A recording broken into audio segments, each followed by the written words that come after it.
Encuentro, enfoques y contrastes de ideas para la construcción de una ciudadanía informada, inclusiva, con justicia social y participación democrática. En voz alta.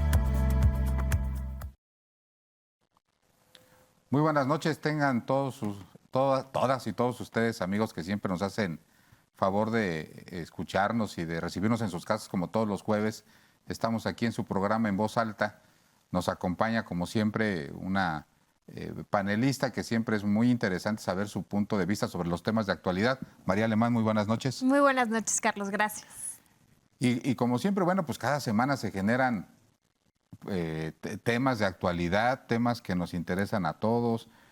Hay veces que no termina la semana y ya hay otro tema y uno opaca al otro, pero todos van confluyendo hacia el tema de los procesos electorales y me parece que cualquier asunto que esté ahorita en la agenda pública va a tener siempre ya un tinte de politización, ¿no? A nivel federal, ahorita vamos a ver que hay diferentes temas a nivel local. El tema que estuvo en los medios de comunicación, que está ligado con el tema del presupuesto, es el tema de la desaparición de los fideicomisos del Poder Judicial. Y haciendo una semblanza, ¿no? Parecería ser que hace ya un par de años el presidente de la República pues dijo que el diablo eran los fideicomisos, ¿no? O sea, para lo que le conviene. Algunos sí y otros no. Por eso digo, para lo que le conviene. Entonces le vendió la narrativa a los mexicanos de que al eliminar algunos fideicomisos toma el dinero de estos, los pone en la gran bolsa y los destina al presupuesto del gobierno federal, ¿no? Ahora va sobre los fideicomisos que están en el Poder Judicial y la mayor parte de la gente que nos escucha dice, bueno, primero, yo no sabía que había fideicomisos en el Poder Judicial. Segundo, pues que es un fideicomiso, ¿no? O sea, o primero, que es un fideicomiso que había en el Poder Judicial, entonces. ¿Y en dónde estaban y por qué tenían tantito o poquito o mucho dinero? Entonces a mí me gustaría empezar esta participación con una explicación más o menos de lo que se puede decir de un tú eres especialista. De un fideicomiso. Las entidades públicas, como en el caso del Poder Judicial, reciben dinero cada año. Cada año reciben una cantidad asignada en el presupuesto. Sí, es decir, va a educación, 100 pesos. 100 pesos, o al Poder Judicial, 80,000 millones de pesos. Y entonces las entidades públicas, de acuerdo a su normatividad interna, y en este caso a un poder autónomo, pueden ellos tomar la determinación de algunos de los dineros que reciben públicos, irlos poniendo en un guardadito. Digamos que es así, es una bolsita, es como el tarro del café que tenemos en la casa para decir, bueno, pues yo creo que del gasto corriente... Como el cochinito familiar. El cochinito familiar. Pero ya no está dentro del gasto general. Voy a poner un ejemplo, ¿no? Si una entidad recibe 100 pesos y tiene subejercicios, tiene dos formas de tener ahorros. Uno que son subejercicios y otro que no te gastas el dinero que te dieron completo. En los dos casos no te lo gastas, Mari, pero cuando se trata de un subejercicio es que ni siquiera le pegaste a la meta que te programaste. ¿Sí? Decía, oye... Pues, sí, que te fuiste más alto. Tú dijiste, voy a gastarme 500 pesos y a la mera hora te terminaste gastando 300. Sí, pero porque no alcanzaste las metas. O sea, sí, es muy importante. Voy a poner un ejemplo. A lo mejor dices, oye, quería hacer 500 capacitaciones. Hice 200. Por pues eso me sobró dinero, ¿no? Claro. Entonces, ese es un subejercicio. Eso es, digamos que considerado en el servicio público como malo. Pues porque dijiste que ibas a hacer algo. Dijiste que iba a hacer 500 capacitaciones y no. Y no hiciste y entonces te sobró una lana, ¿no? Regularmente los subejercicios se regresan. Sí, no son una buena noticia por lo que tú dices, porque quiere decir que no se cumplieron los objetivos programados de ese año. De ese año. Y hay otro que sí es bueno, que son las economías. Claro. Volviendo al mismo ejemplo, recibo y digo, voy a hacer 500 capacitaciones, pero conseguí capacitadores más baratos, los hice en salones que son de la entidad, etcétera. Los hice con alianzas estratégicas, etcétera. Me iba a gastar 100 pesos y me gasté 70, pero sí llegué a la meta. Bueno, pues esas sí son economías. Entonces, tradicionalmente los fideicomisos se nutren de economías y de partes que están consideradas en el presupuesto, que salen ya del presupuesto y se ponen en un instrumento jurídico por separado, para que no digan que no te lo gastaste. Sí, a ver, para ponerlo como en la economía familiar muy coloquial, ahora es muy común que, pues, no sé, te planteen crear un fideicomiso para tus hijos desde que nacen, ¿no? Para el tema de su educación. De su educación. Pues ahí lo que vas haciendo es que año con año, o depende del modelo, ¿no? Mes con mes o año con año, pues vas poniendo una lanita. Pues la idea es que para que cuando la criatura llegue a estudiar por lo menos los estudios superiores, tenga la posibilidad de que se cubran los gastos económicos de ahí, pero lo estuviste haciendo de manera programada durante muchos años. Y de cada año que te llegaba, de tu gasto normal, lo ibas separando. Reservabas, ¿no? Eso, ¿no? Pues el Poder Judicial llevaba más o menos cierta disciplina financiera, es decir, de su presupuesto anual iba separando en fideicomisos que regularmente eran para cubrir gastos contingentes futuros. Sí. De hecho, entiendo que prácticamente no, por lo menos no recientemente, no hay observaciones al manejo de estos fideicomisos. Siguen siendo, y ahí viene el truco, ¿no? Siguen siendo fideicomisos públicos. Y los fideicomisos públicos los sigue autorizando el Congreso de la Unión. Claro. Entonces, tú parecerías, oye, pues yo mi ahorrito, pues yo lo hago en un fideicomiso, pero no lo puedes hacer en un fideicomiso privado. Tiene que ser un fideicomiso público porque tiene recursos públicos. Sí, en el caso de las dependencias. ¿No? Claro. Y pues la legislatura federal tiene que autorizarte la creación de fideicomisos, así como lo es en los estados, ¿no? Y eso es lo que le está dando la posibilidad ahorita al Congreso de la Unión de determinar si esos fideicomisos, que son fideicomisos públicos, tienen que continuar o no. En este caso, el Poder Judicial, digamos que tenía estos guardaditos, estos ahorros, que entiendo que eran 14 fideicomisos, más o menos, para distintas cosas, ¿no? Que de su gasto anual, así como en una familia, destinaba a 14 cochinitos diferentes, un porcentaje para cubrir ciertas cosas, necesidades. Pues ahí estaban. Y esa es la discusión. Esa es la discusión. El Poder Judicial dice, bueno, pues son mis ahorros y son mis fideicomisos, sí, pero la ley dice que tanto la autorización de la creación de ese fideicomiso como la extinción de pues corresponde a la Cámara, al Congreso de la Unión. Y entonces, por eso, ahorita lo que están diciendo, bueno, vamos a reformar la ley orgánica del Poder Judicial. Que ya pasó, se autorizó la semana pasada, el martes. Pero creo que están ahorita en el Senado. Sí, falta el Senado, pero en Cámara de Diputados ya se aprobó. Ya se aprobó. Entonces, viene por la desaparición de los fideicomisos. Sí, se aprobó la desaparición de, pues prácticamente todos los cochinitos del Poder Judicial. No he revisado el proyecto, pero es ¿a dónde va el dinero? Esa es una. Si originalmente el dinero era del Poder Judicial, pues ahora ¿a dónde va el dinero? Un gran tema, Mari. O sea, dicen, bueno, van a desaparecer los gastos o las prestaciones laborales ligadas a esos fideicomisos. No creo que la reforma plantee eso. Lo que va a obligar al Poder Judicial es que ahora de su gasto corriente, o sea, del presupuesto que tiene año con año, va a tener que cumplir con esas obligaciones. Entonces, y le quitas para acá, es como la cobija, ¿no? Pues la tienes que jalar para acá para cubrir lo que ya no tienes con estos guardaditos, pues descobijas otra parte. Eso tendría que ser, porque dicen, bueno, va a desaparecer el fideicomiso y entonces hay obligaciones laborales ligadas a ese fideicomiso. ¿La obligación laboral existe? No. Lo único que desaparece es la fuente de financiamiento. Bueno, y entonces todo esto que ha pasado hizo algo inédito, provocó algo inédito, que es el paro del Poder Judicial de la Federación en nuestro país. Y están en paro desde el jueves de la semana pasada hasta ayer en la noche, no salvo que en estas horas, pero en estos días prácticamente algo inédito. Hoy el Poder Judicial de nuestro país está en paro. Mira, yo me voy un poquito con la frase de Andrés Manuel, que es un poquito...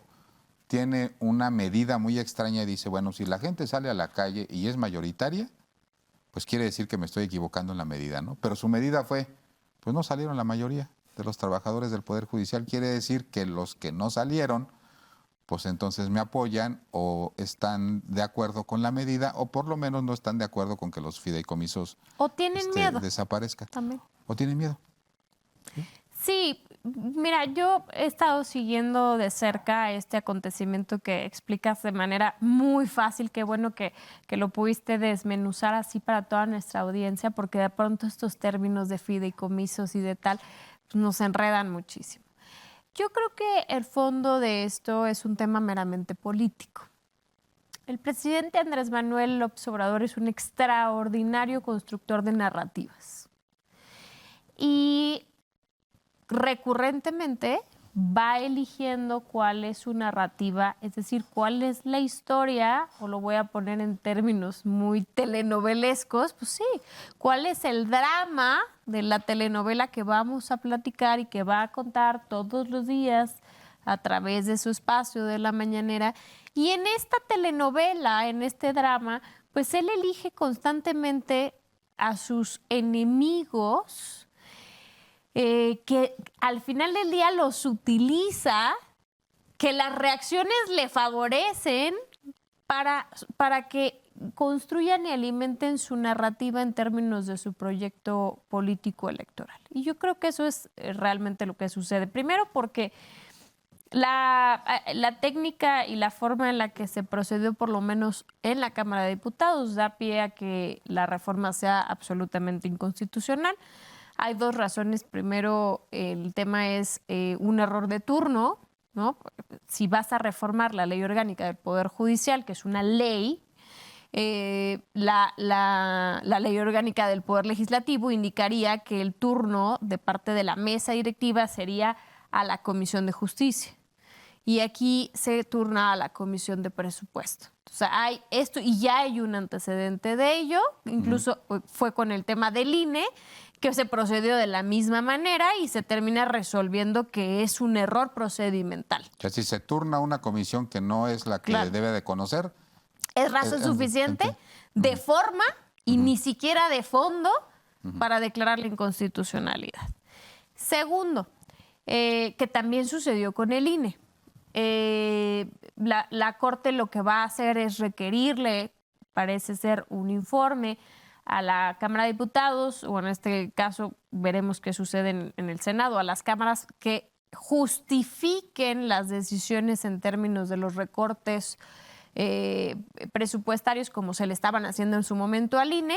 La Cámara contesta y al no poderlo justificar más allá de un tema de ideologías políticas o partidistas, pues se declara también su inconstitucionalidad basado en que, como es el caso de los órganos autónomos que era el INE y en este caso de uno de los poderes que son autónomos en nuestro país, tienen funciones tuteladas constitucionalmente hablando. O sea, la Constitución de nuestro país le consagra una responsabilidad al Poder Judicial. De ahí viene que haya una asignación presupuestaria que garantice el cumplimiento de sus funciones. Si la Cámara no es capaz de justificar con solvencia el por qué les están quitando este recurso, porque efectivamente en el dictamen no se les reasigna. Que ese ha sido el problema de la eliminación de los fideicomisos. A mí me tocó como legisladora federal eliminar más de 100 fideicomisos en la primera tanda, en el primer recorte, digamos. Por supuesto que voté en contra en ese entonces y sigo convencida de ello, porque el tema no es si es el fideicomiso o no. El tema es, bueno, tú crees que el fideicomiso es el diablo. ¿Qué otra alternativa planteas para garantizar que ese uso de recurso público sea transparente, sea eficiente, sea eficaz, se alcancen los objetivos, las metas se cumplan para lo que es y se le asigne a la misma dependencia? Porque está padrísimo. Ahorita le van a quitar, por ejemplo, a Migración para darle al Tren Maya a través de un fideicomiso. Que esas son las incongruencias de la vida. Después de eliminarle y de quitarle al Poder Judicial prácticamente todos sus fideicomisos, todos sus cochinitos y guardaditos, al día siguiente, a través de la Ley de Derechos, se crean 2 fideicomisos nuevos. Uno de ellos para el Tren Maya. Entonces, por eso yo decía, al final es para lo que me conviene. Es el diablo el fideicomiso cuando no me conviene y cuando no lo tengo controlado, como es el caso de un órgano autónomo o de un poder autónomo como es el Poder Judicial. Mira, a mí sí me encanta la figura de los fideicomisos. O sea, cuando lo ves en la iniciativa privada, pues es un contrato basado en la desconfianza, ¿no? ¿Por qué? Porque tú y yo no nos ponemos de acuerdo, le damos el dinero a una tercera persona, que regularmente es un banco, que es una institución que está... pues acreditada, ¿no? Pues acreditada, que no se va a pelar ni con tu dinero ni con el mío, y entonces regularmente este tipo de instrumentos es, pues tú pones una lana, yo pongo otra, o tú pones tierra, se lo damos a un banco, y a ese banco le decimos una serie de instrucciones que las ejecuta y los beneficios nos los reparte a nosotros mismos o a quien nosotros se los digamos. En el caso de los fideicomisos, se pintaron como el diablo a partir de la figura del tema de, como todo en la administración pública tiene sus modas, ¿no? Uh-huh. Hay empresas consultoras, Mari, que van dándole ideas a los funcionarios públicos de cómo hacer las cosas que quieren hacer. Y en la época de Fox fue muy común que estas empresas le dijeran a los gobernantes, no, hombre, una forma de poder desaparecer el dinero de la escena de la fiscalización son los fideicomisos. Entonces, en la época de Fox fue el mayor auge de fideicomisos. Tenías una entidad, recibías 1,000 millones de pesos y decías, voy a hacer una obra, abro un fideicomiso. Y entonces el órgano fiscalizador llegaba hasta revisarte esos 1,000 millones que tú se los transfieras al fideicomiso y cumplías. ¿Qué hacía el fideicomiso con ese dinero? ¿Cómo se gastaban esos 1,000 millones? Ya no entraba. Ya no entraba, ¿no? Sin embargo, con el paso de los años, pues como todo, ¿no? En la administración pública se le van poniendo tapones al tema de la discrecionalidad y se creó esta figura de los fideicomisos públicos y fueron sujetos de revisión por parte de la Auditoría Superior de la Federación. Y luego vino otra figura, dice, bueno, hay fideicomisos que no tengan estructura propia porque hay fideicomisos que aparte contratan su propia estructura burocrática, ¿no? Entonces, es un instrumento valioso para decir, yo recibo este dinero del presupuesto, lo entrego a un banco y le doy instrucciones precisas de en qué gastárselo. Claro, y cómo, y en qué tiempos, y en qué etapas, todo. Así es, y entonces ya queda un poquito fuera de la discrecionalidad del funcionario y de los vaivenes políticos. En el caso de los fideicomisos también son muy valiosos, por ejemplo, para los sistemas de pensiones.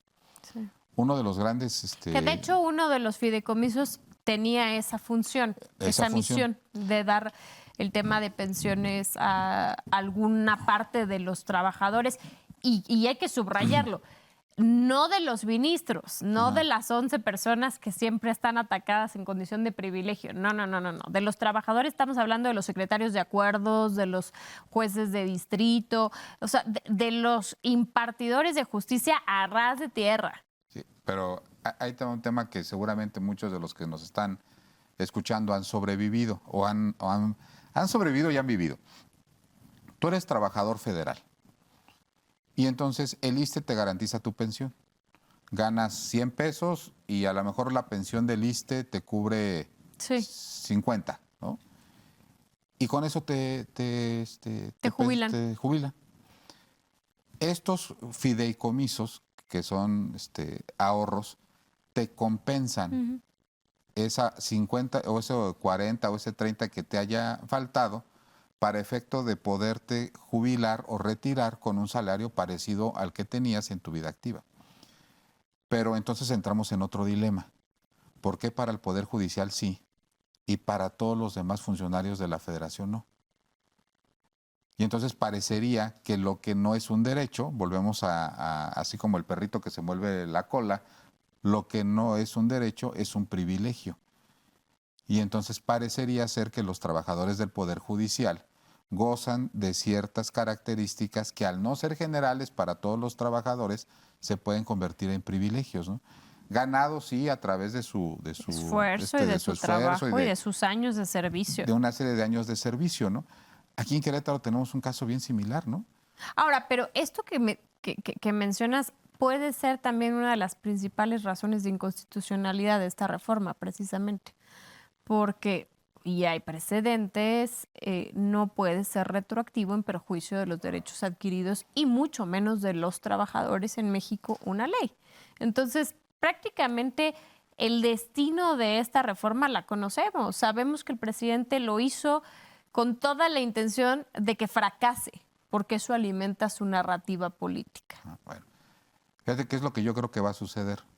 Van a desaparecer los fideicomisos. Insisto, no sé a dónde vaya el dinero, pero la obligación laboral del patrón no desaparece. No. Y entonces, a la desaparición del fideicomiso, lo que van a tener que decir es, bueno, pues del gasto corriente le tengo que inyectar. ¿Sí? Este tipo de fideicomisos, por ejemplo, para el sistema de pensiones, pues ya lo quisieran los estados y los municipios, por ejemplo, en Querétaro, ¿no? Que sí los tienen todavía muy incipientes y que deberían de servir para poder, digamos que a completar lo que hoy se paga de gasto corriente para las pensiones y jubilación de los trabajadores, que va en un ascenso impresionante, ¿no? Aquí en Querétaro se acaban de constituir 2 fideicomisos interesantes para el tema del transporte, ¿no? Uno para recibir el dinero del transporte, que es una situación que va a ser de mucha utilidad. Desde todo el sistema de transporte se recibe el dinero a un fideicomiso y en ese fideicomiso se determina qué parte va al Estado con los camiones que acabe de adquirir y qué parte va al concesionario que todavía existe en materia de transporte. O sea, es una herramienta útil que yo creo que en el caso del Poder Judicial está politizada y que no ataca, insisto, a los derechos laborales. Simplemente le va a meter una presión financiera al Poder Judicial al decir ese dinero que yo tenía ahí guardado y que ya estaba generando intereses y que ya estaba seguramente en algunos instrumentos de inversión y que me permitía cubrir algunas cosas que eran derechos laborales, pues ahora lo voy a tener que hacer pues de mi dinero del gasto corriente, ¿no? Sí es de llamar la atención por qué las marchas no fueron más nutridas. Yo creo que hubo poca información, ¿no? Creo que alcanzó a permear poco, a diferencia, por ejemplo, de las movilizaciones en defensa del INE, que pasaba mucho tiempo y pasó mucho tiempo y pasó mucho tiempo y el propio presidente entre que si el plan A, B, D, C, Z, quieras o no, pues iba alimentando la narrativa y muchos mexicanos pues se enteraron de esta situación. Yo creo que aquí es un tema de desinformación en donde no se conoció todavía o no se conoce todavía y creo que eso va a seguir en las semanas siguientes, sobre todo ahora que el Senado, ahora pasó algo muy curioso, en el Senado el coordinador de los senadores del PRI, el coordinador de los senadores del PAN y algunos diputados de Morena invitan a la ministra presidente Norma Piña a tener un diálogo, ¿no? Y a decirle, oye, ven aquí al Senado a que nos platiques y nos expliques para qué usas estos fideicomisos. Entonces, en principio ella contesta y dice, claro que sí, por supuesto, díganme qué día y a qué hora estoy ahí, ¿no? Y luego dicen que nadie le invitó. Y luego, pues como yo creo que no esperaban, sobre todo el ala de los morenistas que la invitó, no esperaban que fuera a aceptar, ¿no? Y de pronto le dijeron, ¿sabes qué? Que siempre no, que no estás invitada a la fiesta, ¿no? Entonces, bueno, la ministra presidenta hace una declaración, es decir, al final yo estoy abierta, por supuesto, siempre al diálogo, siempre y cuando se garanticen las condiciones institucionales y creo que así debe de ser. Pero, ¿a qué voy? Yo coincido con lo que decías. Al final, lo que va a pasar, ya lo sabemos. Lo que va a pasar es un tema, se va a declarar inconstitucional, pero ¿quién la declara inconstitucional? Pues el propio Poder Judicial, es decir, la Suprema Corte de Justicia. Y entonces de ahí el presidente va a alimentar más su narrativa porque va a decir, ven cómo estas personas quieren mantener los privilegios. Y con otra, Carlos, la realidad y tristemente en México, y lo digo con mucha responsabilidad y con mucho reconocimiento a la labor de todas las personas que laboran en el Poder Judicial y que hacen un esfuerzo extraordinario por la impartición de justicia en nuestro país, pero este es uno de los temas que más deuda histórica tiene. Entonces, si tú sales de aquí del estudio y preguntas en cualquier lugar, la gente no tiene una buena percepción del Poder Judicial, de la impartición de justicia en el país, no, hombre, qué decirte, ¿no?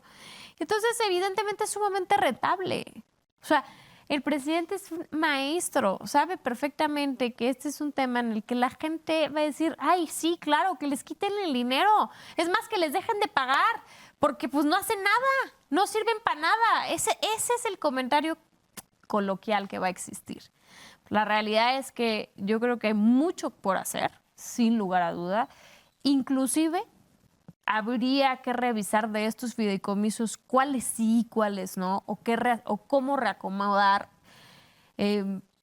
Pero venir a desacreditar el trabajo de tantas personas de tantos años de un plumazo nada más por una narrativa popular me parece sumamente mezquino. Yo creo que aquí va a haber un reto importante para el Poder Judicial y es mejorar la forma en la que comunican su acción. Por ejemplo, yo cuando platico con expertos en materia de amparo, pues yo no me he encontrado uno solo, que no identifique la figura del amparo como una figura elitista. Es decir, todo mundo que tiene la posibilidad de ir a un amparo es porque tiene un abogado, porque tiene para pagarlo. Claro, está en una condición de privilegio. Está en una condición de privilegio y aparte, si gana, pues nomás le beneficia a él.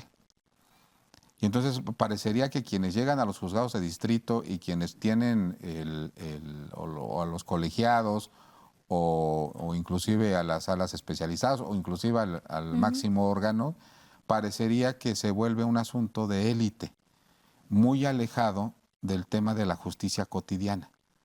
Entonces, cuando la gente normal, la gente que nos está escuchando, la gente que nunca ha tenido un juicio, no porque no lo necesite, sino porque no ha tenido el recurso para poder llegar a estos niveles, dice, bueno, pues a mí el Poder Judicial... Ni me viene ni me va. Pues, ¿qué? Sí, claro. ¿No? O se confunden mucho las funciones. Yo el otro día estaba leyendo más bien un hilo en redes sociales de varios comentarios, ¿no? Y muchas de las funciones que decían, no, es que sí, ¿para qué queremos esto? Que no sé cuánto, que vas y presentas tu denuncia y no te hacen caso y luego se confunden las funciones con las funciones de la fiscalía, de lo que eran los ministerios públicos, ¿no? Y entonces la gente, pues, dice, no sirve para nada. O son los que lo sueltan, ¿no? O sea, las fiscalías... O son los que lo sueltan. ¿Cuántas veces hemos escuchado que las fiscalías lo que dicen es yo los atrapo, los presento y el Poder Judicial es el que lo suelta? O que les cambia las medidas cautelares y ahora ya están en sus casas y entonces da la percepción de que el Poder Judicial, pues en vez de ayudar a un tema de impartición y de procuración de justicia, lo está complicando. Insisto, yo creo que el presidente de la República, ahí sí coincido contigo, encontró un buen enemigo que no tiene una buena imagen social, a lo mejor porque la tiene mala o porque carece de ella. Oye, pero no, también resulta muy curioso, decimos que en política nada es coincidencia, pero antes, cuando el ministro presidente, pues se podía decir que era bastante afín a la 4T y al presidente propiamente, el ministro Saldívar, nada estaba mal y nunca ni siquiera se mencionó la posibilidad de eliminar los fideicomisos ni de meterse con el dinero del Poder Judicial, no, para nada. Pero nada más que hubo el cambio y también trae una batalla el presidente ya personal con la ministra presidenta Norma Piña desde su inicio y aquí lo hemos platicado en distintos episodios, pues también hace clic que hoy, no solo en lo político, sino que también en lo económico quiera ver cómo presiona al Poder Judicial para que doble la mano, ¿no? Yo te pongo otro elemento antes de irnos al corte. Yo no le atribuyo al cambio de presidente. Morena y sus aliados están a punto de sacar la convocatoria para la elección de senadores y de diputados. Entonces, ahorita los senadores y diputados de Morena están obligados a la mayor disciplina posible a portarse bien en los últimos 6 años, en los últimos 3, porque si no, pues no apareces en la encuesta o no apareces en tu proceso de reelección. Entonces, este era el momento político de mandar un presupuesto como lo mandaron y de mandar ese tipo de medidas sin encontrar resistencia alguna en casa. Sí, claro. Si te fijas, todas las demás, entre los monrealistas y los ebradoristas y todo eso, más o menos medio las hacían de emoción y trataban de mediar. En esto no estamos de acuerdo, vamos a ver. Sí. Hoy ya no ves nada porque estamos en el momento de el que se mueve no sale en la foto, ¿no? Pero bueno, pues no nos dejen de ver. Regresamos en un corte con un par de temas más de actualidad. Regresamos. Sí, gracias por continuar con nosotros. Comentábamos antes del corte que una de las... Mari sostenía la teoría de que este tipo de cambios se daba porque cambió el presidente de la Suprema Corte de Justicia de la Nación. Yo daba otro elemento adicional de que era precisamente en estos meses, finales de octubre, principios de noviembre, en donde empiezan los procesos internos para la renovación de la Cámara de Diputados y la Cámara de Senadores, en donde pues, los integrantes de Morena deberían de tener una mayor disciplina y menos cuestionamiento, que había sucedido en otros momentos. Por ejemplo, hoy, si esto hubiera sido un año, quien hubiera tenido un papel protagónico sería Monreal. Sin lugar a dudas. Sí. Diciendo, no, espérense, vamos a ver. Aquí en el Senado vamos a hacer las cosas diferentes. Sí. Hoy no apareció. Sí. Hoy andan en otro lado, tratarían de tener una actitud diferente, pero hoy parecería que todo está alineado en el sentido de ya saquémoslo y hagámoslo de esta forma. El monto, en todo lo que es el presupuesto, Mari, es totalmente insignificante. Sí. O sea, realmente ya sí, es de hablando de todo lo que se está discutiendo, de los montos, inclusive con que le subieran $1 o $2 al precio del petróleo, que está, yo creo que bien subvaluado en la ley de ingresos, solucionaban este tema. Entonces, esto lo convierte totalmente en un tema de una narrativa política. Totalmente. Que fuera de especulación, desapareció el tema de Brad, de la nota. De la nota, ¿eh? Sí. O sea, anda Marcelo Ebrard por todo el país, que nota, si hubiera hecho esto antes, quizá el resultado hubiera sido diferente, pero el señor andaba en el extranjero y andaba en TikTok, pero ahora que sí se baja a la base, esto parece que, entre otras cosas, opaca, ¿no? Parece un cuasi de caja china, ¿no? Por el monto. Sí, por el monto, porque realmente por eso es tan evidente que es un tema de discurso, de narrativa, porque sabemos en cuál va a ser el desenlace jurídico, legal de esta situación, ¿no? Que no va a proceder como la inmensa mayoría de las locuras que el presidente ha planteado, pero que simplemente le alimentan su narrativa y que le sirven porque además... ciertamente la oposición tampoco es lo suficientemente hábil como para no caer en la provocación y en el juego. Y entonces se polarizan dos discursos de no se le puede mover un peso ni quitar un peso en su momento al INE, ahora al Poder Judicial. Y entonces al revés, no es todo, se le quita porque los privilegios. Y realmente no hay un diálogo.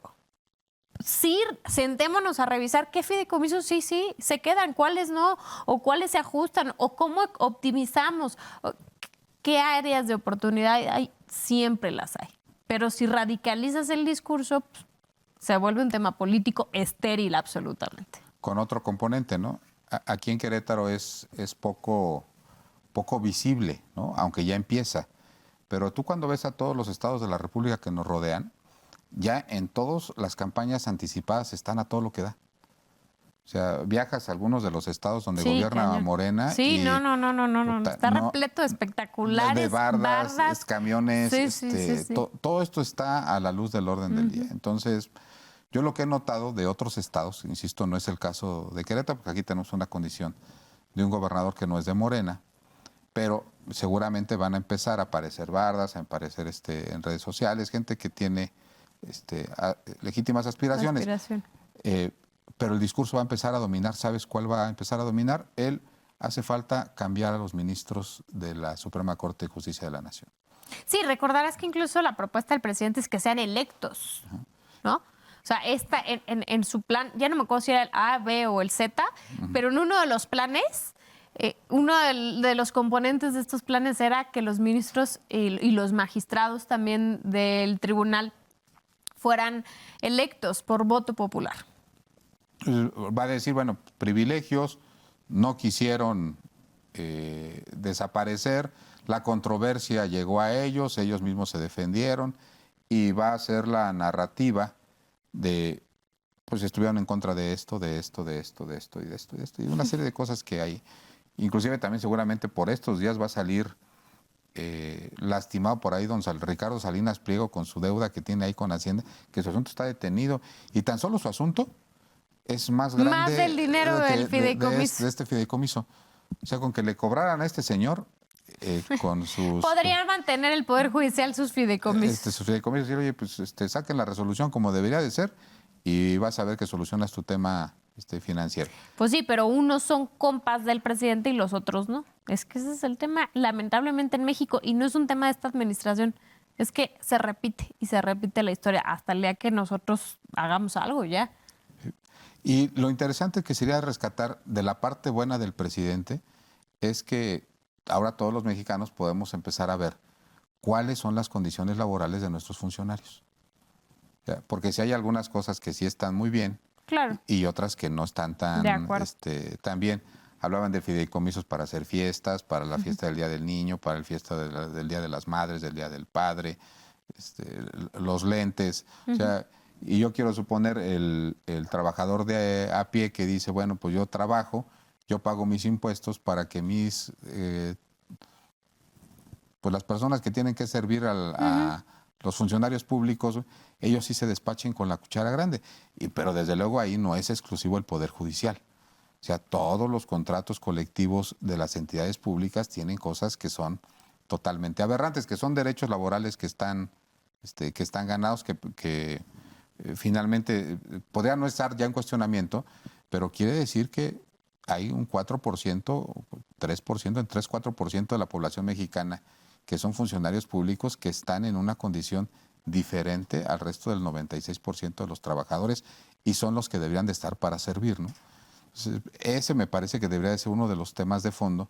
De aquí en adelante, cómo se van a empezar a negociar este tipo de prestaciones, inclusive este tipo de pensiones. ¿Sí? Y si a final de cuentas o a final de la historia, este tipo de prestaciones son sostenibles en el largo plazo. Que eso, en términos de finanzas públicas, sería mi principal duda, ¿no? Hasta ahorita está bien ahí y hay algunas otras dependencias que tienen esas o más prestaciones y en el largo plazo son sostenibles. Claro. ¿No? Esa yo creo que tendría que ser un gran tema, ¿no? Sí, al final de cuentas yo creo que sí algo hay que reconocer es que efectivamente se ha buscado hacer como un replanteamiento desde estructural real en el tema del Estado mexicano, sobre todo en cuanto digamos, al tema económico, de gasto económico, de gasto de los recursos de todos. Yo creo que eso sí siente un buen precedente. En el caso particular de ahorita es que al final sabemos que no va a suceder, sabemos que es un tema de un discurso, sabemos que es una narrativa perfectamente diseñada, pensada políticamente hablando. Y entonces sí, podríamos decir que tiene una consecuencia positiva o que la puede tener, pero la realidad es que no se está haciendo por eso. Ese no es el objetivo de lo que hoy se está discutiendo. El objetivo es completamente otro y pues ya quedará a criterio de los mexicanos y ojalá de verdad que hagamos un esfuerzo por informarnos, por conocer los montos, por conocer a qué estaban destinados, porque hoy, digo, a ver, los fideicomisos existen, el poder, digamos, el poder ejecutivo sigue creando fideicomisos en su beneficio y en su conveniencia o para los proyectos que ellos quieren priorizar. Entonces, no es congruente. ¿Sí? Y ahora sí, ligándolo sí. con el otro tema, que es el tema de las elecciones aquí en la universidad, parecería que para allá va. Tuve la oportunidad de presenciar solamente una de las presentaciones, pues la vi completita, de los aspirantes a rectores, y desde esta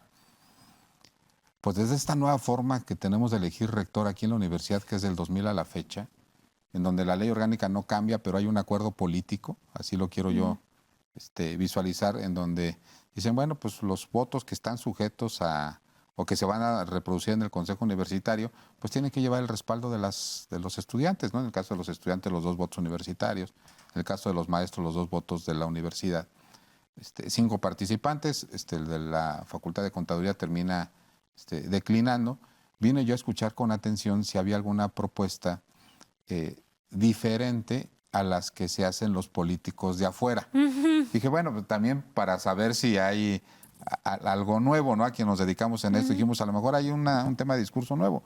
Pero lo que me dio la impresión es de que la mayoría de los discursos estaban destinados a decir, yo siendo rector o rectora, les voy a dar más. Más becas, más infraestructura, más tiempos completos, más incentivos para investigación, más. Una reproducción de la izquierda que está en el país, que seguramente podría parecer que da resultado, pero que yo creo que en términos generales le quedó de ver mucho a la comunidad universitaria. Y a lo mejor no se han dado cuenta porque dicen, bueno, sí, pues todos los rectores o todos los candidatos a rectores están ofreciendo que nos van a dar más. Pero no alcancé a escuchar de ninguno de los participantes. Uno es el cómo y el 2 el cómo proyectar la universidad hacia afuera, ¿no? Sí. Es una universidad muy metida en sus temas internos, ¿no? Sí, te entiendo. La visión hacia adentro y no solo y se está descuidando la visión del que al final del día debería de ir junto con pegado, como se dice, ¿no? Porque trabajar en una visión de posicionamiento, de colocación, incluso en el mercado a nivel nacional de la universidad, evidentemente traería consigo proyectos interesantes que permitan generar mejores condiciones al interior, ¿no? O sea, cosas tan estructurales como, por ejemplo, 3 de los 5 aspirantes mencionaban el caso de los proyectos de investigación y decían apoyo para los programas de investigación. Y está bien, pero si ya un programa de investigación requiere apoyo, es que en sí mismo no es rentable. Sí, te entiendo el punto. O sea, parecería, ¿no? Y desde hace yo creo que un par de rectores le impidieron el sistema universitario a quien tuviera una buena idea para desarrollar un proyecto de investigación, quedarse con una parte del beneficio económico de su trabajo intelectual y de la gestión que hiciera de recursos para traerlos a la universidad. No, pues. Entonces, si no hay una generación de este tipo de, por así llamarlo, de capitalismo intelectual para traer a la universidad, y seguimos pensando que los proyectos que se generen de investigación, en vez de dejarle a la universidad, cuestan y hay que incentivarlos desde el punto de vista económico, me parece que es una visión muy interna, ¿no? Mira, yo lo resumo de esta manera. Lamentablemente, y creo que va a estar muy interesante ahora, justo que también inicia el proceso electoral rumbo al año que entra, y de manera coordinada y también en simultáneo con el proceso interno de la universidad, lo que vemos es que quienes aspiran a llegar a cargos de representación, llámese dentro de la universidad o afuera, la realidad es que se están limitando a plantearle a los electores un proyecto de administración del presente. Así me gustaría resumirlo. Es decir, pues miren, vamos a ver cómo administramos lo que somos, lo que hay, pues ahí vamos viendo cómo lo podemos repartir, ¿no? Repartir, porque es lo mismo, no estás generando más, solo estás repartiendo y evidentemente se agota. Y yo no veo desde hace tiempo proyectos que lo que hagan es plantear una construcción de futuro. No veo proyectos que estén precisamente visualizando a estas instituciones en el futuro. Y eso pues es muy delicado porque realmente estás pues de alguna manera administrando instituciones que si no tienen la capacidad de modernizarse, de evolucionar al paso que lo hace la sociedad, pues están firmando su sentencia de muerte. Pero pues imagínate, nada más aquí ya no tengo la estadística en la mano, pero casi estoy seguro que el número de estudiantes en iniciativa privada en Querétaro es superior al tema de las universidades públicas, en particular de la universidad.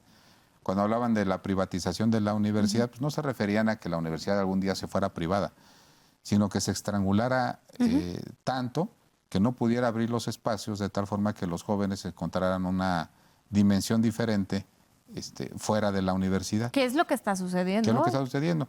No vi tocar, por ejemplo, el tema que es muy importante, que ya hay ofertas académicas afuera muy exitosas que duran 3 años y medio y aquí todavía a los chavos les metemos 5 años, por ejemplo, ¿no? La patrimonialización de los edificios. ¿Sí? En otras universidades ya hay una mezcla. Modelos híbridos. Modelos híbridos en donde, dice, oye, pues ¿por qué yo de conta no voy a ir a tomar clases a Derecho? O troncos comunes, ¿no? O las clases de matemáticas las voy a tomar en Ingeniería, si ahí es posible que encuentre algo que tiene la universidad y que desperdicia de forma monumental, que es el capital social. Sí. O sea, sí, estoy de acuerdo. Vienes y te metes a tu facultad y conoces durante los 5 años a la gente de tu facultad. Pero la facultad de Química que está enfrente, tratando de conta, o la facultad de Derecho, pues solamente coincides cuando tú vas a comprar una torta en la cafetería, cuando podrías intercambiar contenidos académicos, podrías intercambiar salones inclusive. Sí. Hoy dicen, bueno, hay facultades que no tienen infraestructura para poder atender más alumnos y ya hay facultades que tienen salones que no están siendo ocupados, pero dicen, son mis salones y nadie los puede usar. Entonces, una parte de una logística ahí interesante. Incluso, ¿no?, de una reingeniería de fondo en tema de académico, ¿no? Planteaba una universidad privada hace algunas semanas su nuevo esquema de académico, y ahora ellos, y es una universidad de mucho prestigio, esta universidad tendrá un tronco común de todas las carreras universitarias los primeros 3 semestres, que son como los conocimientos básicos que todos los que accedemos al privilegio de tener una educación superior debemos de tener bien cimentados. Y a partir de ahí sí, entonces, ya definir tu carrera. Y me parece un acierto porque al final, cuando tienes 17 años, yo creo que yo tomé la decisión y hoy sigo siendo muy agradecida y muy privilegiada de haber elegido bien, ¿no? Pero tienes 17 años y muchas veces no estás claro de qué quieres estudiar.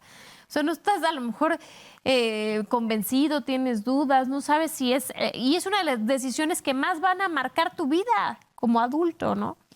Entonces, creo que este modelo que planteaba esta universidad me pareció muy interesante y son cosas que hoy no se está viendo en la universidad, en la Universidad Autónoma de Querétaro. No estamos viendo que se esté haciendo una reingeniería de fondo en términos académicos, de plantear modelos de innovación, de emprendimiento que incluso generen una economía para la universidad. Bueno, lo que le comentamos aquí a la rectora en su momento, ¿no? Hay grandes facultades que tienen, están en buenos lugares a nivel nacional y que podrían ofertar en otros estados, incluido en otros países, a precios de iniciativa privada que pudieran complementar el presupuesto de la universidad. El tema de que los estudiantes pudieran conocer otras áreas. Te voy a poner un ejemplo. Hay universidades privadas que ya son muy exitosas, ya no digamos de otras facultades, ¿no? O sea, semestre con semestre te cambian de grupos. Sí. ¿Sí? Y no para fastidiarte, sino pues para que conozcas otras personas, porque en serio el 90% jóvenes del éxito que tienen ustedes en la universidad es la gente que conocen.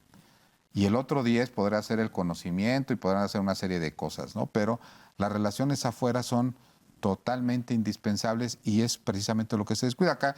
Empiezas con el mismo grupo y terminas exactamente con el mismo grupo. Entonces, conoces a los mismos 30 o 40 hacia el final y ahí se redujo tu evento.